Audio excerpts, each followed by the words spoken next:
नवंबर के पहले हफ्ते में रैक जरूर आ जाएगा। उसको लेके हमने उच्च अधिकारियों को बता भी दिया गया है। एसडीएम्स को हमने एम्पावर कर दिया है कि वो अपनी सब डिवीज़न में अगर कहीं पे ब्लैक मार्केटिंग की शिकायत आती है, फुल्ली एम्पावर्ड है, तुरंत छापा मारे। पटाखे बैन नहीं किए जाएंगे।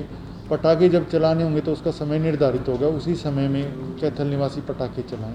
वायरल में भी यही है कि सीजनल है, सीज़न चेंज हो रहा है, तो छोटे बच्चों को वो ध्यान रखने की ज़रूरत है। कृपया करके जो एलिजिबल है, मैं हाथ जोड़ के कहना चाहता हूँ बिल्कुल कि जो व्यक्ति इसमें एलिजिबल है अपने आयुष्मान कार्ड बनवा ले। धन्यवाद।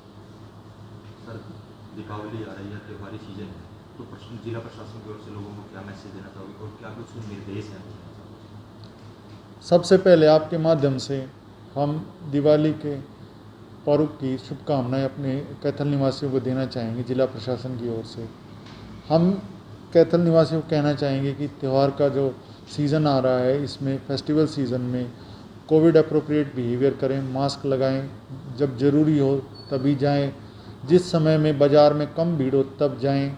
इसके साथ साथ जो मिठाई है वो अच्छी मिठाई कोई ख़रीदें।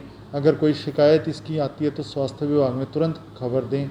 इसके लिए जिला प्रशासन को भी लोग बता सकते हैं। हम एसडीएम्स की ड्यूटी लगाएंगे कि त्यौहार के दौरान कोई भी आपदा ना हो। पटाखे वगैरह भी काफ़ी जलाए जाते हैं दिवाली पर, तो क्या कुछ प्रशासन की ओर से निर्देश रहेंगे सर? देखिए, पटाखों को लेके जो भी सरकार की तरफ से दिशा निर्देश होंगे वो हम पालना करेंगे। हमें उम्मीद है कि पटाखे बैन नहीं किए जाएंगे। पटाखे जब चलाने होंगे तो उसका समय निर्धारित होगा, उसी समय में कैथल निवासी पटाखे चलाएं।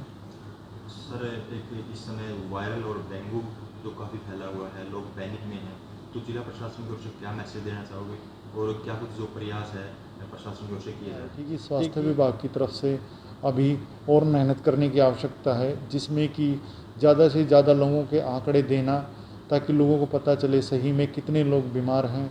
इसके तहत हम कहना चाहेंगे कि सार्वजनिक जो स्थान हैं, पब्लिक प्लेसेस पे हैं, वहाँ पर फॉगिंग कराई गई है ईओएमसी द्वारा, डीएमसी साहब द्वारा, म्यूनिसिपल काउंसिल। सेम जो निर्देश हैं वो गांव के लिए कहे गए हैं, डीडीपीओ साहब के माध्यम से गांव में भी छिड़काव हो जाए। दूसरी बात ये कि घरों के अंदर जैसे फ्रिज के पीछे जो फ्रेश पानी होता है, जो बूंदें होती हैं, उसमें भी मच्छर हो सकता है। तो ये एक ज़रूरी बात है कि नागरिक अपने घरों में फ्रिज है, पुराना टायर कोई रखा हुआ है, कहीं पानी इकट्ठा हो रखा गमलों में, तो वहाँ पर उनको खाली करें, साफ़ करके रखें। और कोई ऐसी शिकायत आती है तुरंत अपने टेस्ट वगैरह करा के तुरंत उपचार के लिए जाएं। इसके अलावा जैसे वायरल में भी यही है कि सीजनल है, सीज़न चेंज हो रहा है, तो छोटे बच्चों को वो ध्यान रखने की ज़रूरत है। सर, डीएपी खाद को लेकर काफ़ी मारामारी है किसानों में। डीएपी खाद का जो रैंक है वो आया नहीं है, तो कब तक आने की उम्मीद है? गेहूं की बिजाई है वो 25 अक्टूबर से शुरू हो जाती है सर। देखिए, कल भारतीय किसान यूनियन की तरफ से भी और उससे पहले भारतीय किसान संघ की तरफ से भी प्रतिनिधि हमसे मिले थे। कल किसानों से भी बात हुई है। उन्होंने भी यही बताया कि जी गेहूं की बिजाई शुरू हो चुकी है और 70 से 80% जो बिजाई है वो 10 नवंबर से पहले हो जाएगी। जो हमारे पास है अभी डीएपी रिटेलर्स के पास अवेलेबल है। कोऑपरेटिव सोसाइटीज़ के लिए रैक के आने की उम्मीद पहले हफ्ते में, नवंबर के पहले हफ्ते में रैक जरूर आ जाएगा। उसको लेके हमने उच्च अधिकारियों को बता भी दिया गया है। श्री पी.के. दास जो हमारे एडमिनिस्ट्रेटिव सेक्रेटरी हैं, उनसे भी आज मेरा डिस्कशन हुआ था, वो भी टेकअप करेंगे एग्रीकल्चर सेक्रेटरी साहब के साथ, जिससे कि रैक टाइम पे आए और हमें मिले। सर, कुछ दुकानदार हैं डीएपी के साथ कुछ दवाई वगैरह मिला के लगा देते हैं किसानों को, या जो रेट है गवर्नमेंट का उससे ऊंचे रेटों पर भी बेचने को मतलब बेचते हैं, ऐसे कुछ मैसेज आ रहे हैं? ये बिल्कुल सही कह रहे हैं। भारतीय किसान संघ और भारतीय किसान यूनियन, उनके प्रतिनिधियों ने भी हमें ये बात बताया था और डीडीए को सख्त हिदायत दे दी गई है। अगर कोई ज़बरदस्ती कोई भी पेस्टिसाइड या किसी भी तरह की दवाई जो ज़रूरी नहीं है, ज़बरदस्ती वो उपभोक्ता, मतलब इस मामले में किसान की मर्ज़ी है, वो सिर्फ खाद लेना चाहे तो उसे सिर्फ खाद ही मिले। ऐसा नहीं कि खाद तब मिलेगा जब कोई दवाई खरीदे। इसके लिए ज़रूरी है कि किसान भी अगर कोई ऐसी शिकायत आती है तो हमें तुरंत बताए। इसके लिए एसडीएम्स को हमने एम्पावर कर दिया है कि वो अपनी सब डिवीज़न में अगर कहीं पे ब्लैक मार्केटिंग की शिकायत आती है, फुल्ली एम्पावर्ड है, तुरंत छापा मारे। हमारे पास भारतीय किसान संघ ने शिकायत दी थी, तो हमने 6 गोडाउन चेक कराए थे 2 रिटेलर्स के, तो वहाँ पर यूरिया पाया गया था, डीएपी का कोई स्टॉक नहीं था उनके पास।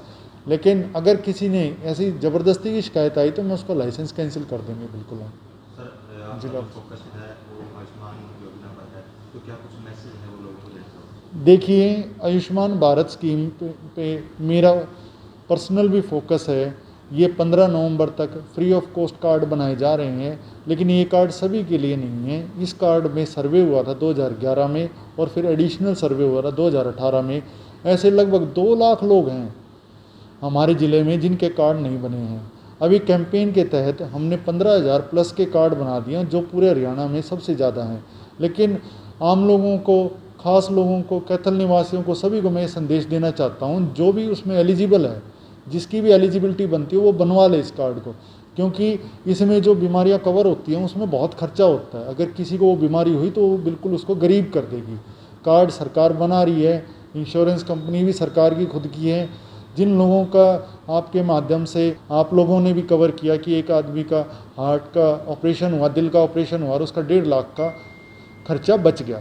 उसके बाद हमारे पास एक कार्ड ऑर्डर आए थे जिनका कार्ड ब्लॉक था, उनके दोनों पैरों का ऑपरेशन होना था, उनका 2.5 लाख का खर्चा था, वो बच गया। ये ऐसी चीज़ नहीं है कि रोज़ ज़रूरत पड़ेगी, लेकिन जब ज़रूरत पड़ेगी और आपके पास वो कार्ड नहीं हुआ तो गरीब कर देगी वो। कृपया करके जो एलिजिबल है, मैं हाथ जोड़ के कहना चाहता हूँ बिल्कुल कि जो व्यक्ति इसमें एलिजिबल है अपने आयुष्मान कार्ड बनवा ले।